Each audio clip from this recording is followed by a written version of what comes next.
All right, we live Verbal Pick Radio, where we give a verbal image of everyday life, everyday people. I got a special guest on the show for you today, my partner Mike. And to give y'all a little background or insight on Mike, Mike had a concept a while back on putting together a book or dossier on relationships. Black man, black woman, and so in the public today, we hearing comments on how black men are starting to compare the characteristics of white women to black women, and it's showing different attitudes or different situations that in everyday life that we may deal with, saying that white female might do things this way, black female might do things this way, but it could allude to the fact of a system of that black women went through of slavery, and that mindset could have been passed down from generations to generation. But first of all, I'd like to welcome Mike to the show. Welcome to the show, Mike.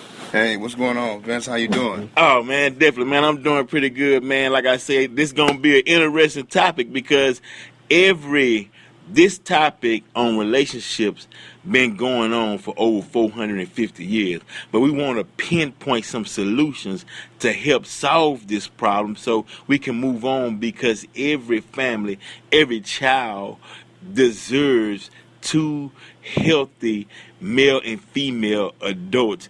That's how it was playing out from the beginning, but we got sidetracked along the way. But a question to you, Mike, is how do you feel, or what do you feel that led to the union or the dynamics between the black man and the black woman?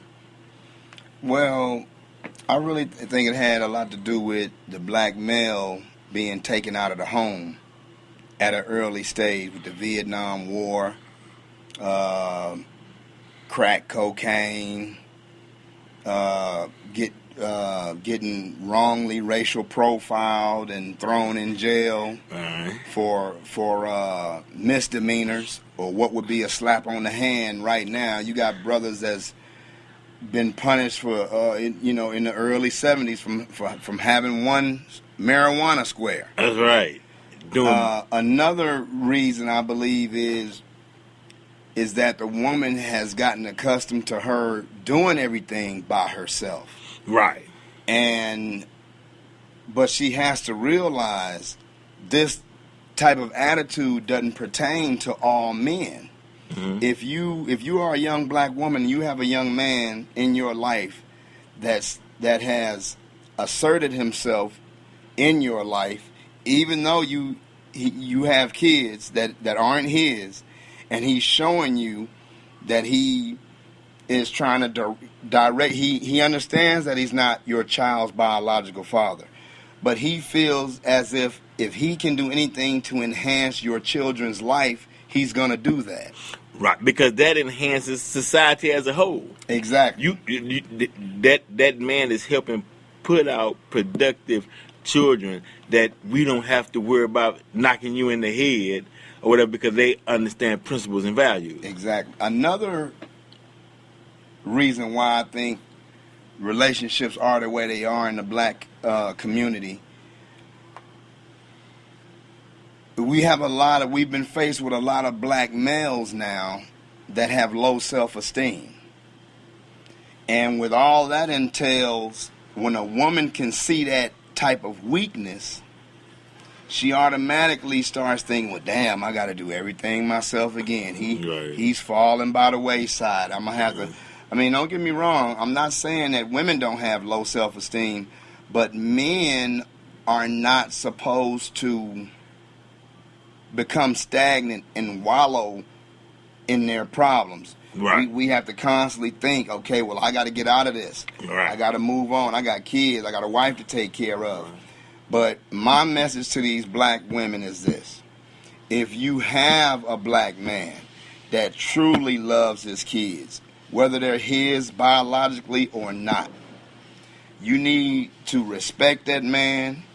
You need to allow him to be a man. Right. And what I mean by that is, I understand when you guys come together for major purchases and major things and major concerns of the family, you guys talk about it, and generally the man comes up with the final decision on what's best for the whole, but not before he has talked over it with his spouse. Right. He can break down his plan mathematically and say, we doing this plus this, and it's going to equal to this, and we all a benefit. Exactly. Because you're right, men are analytical. We do things. It has to make sense. We're not really emotional. We don't do things out of feelings.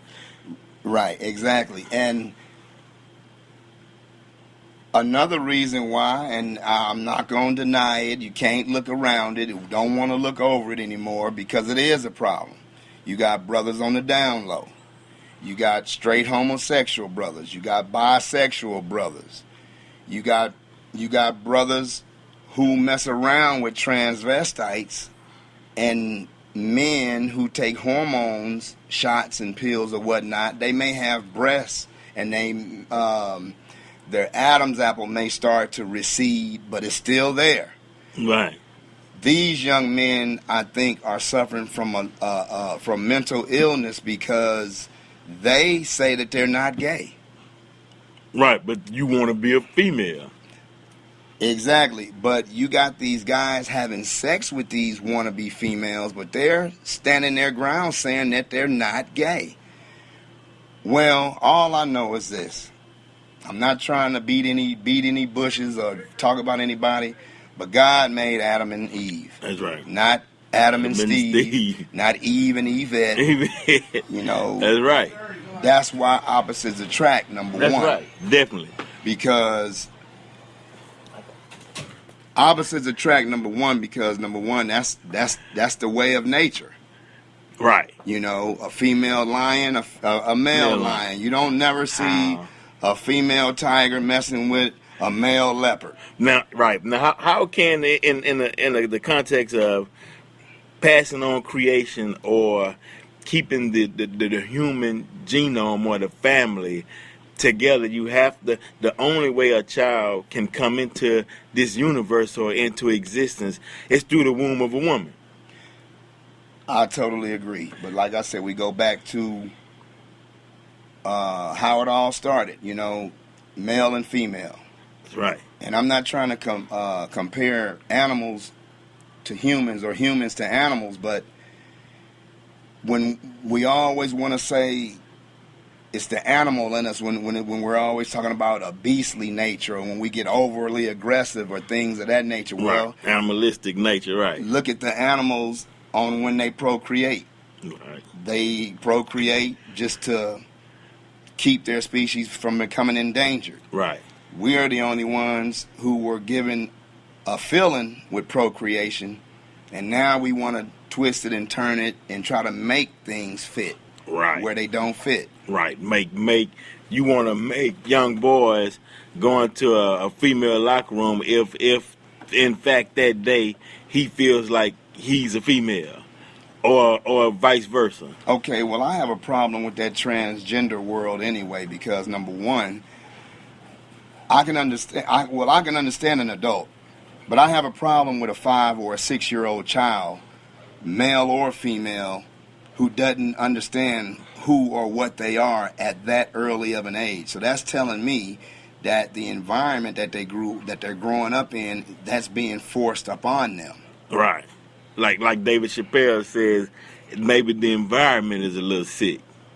Well, I can totally agree because when you look around, and I've had this experience myself, this was years ago, I was in Walmart one night, was watching these two females with these two beautiful twin boys, and when I walked down the aisle, she's yelling at one of the boys because he's asked her a simple question.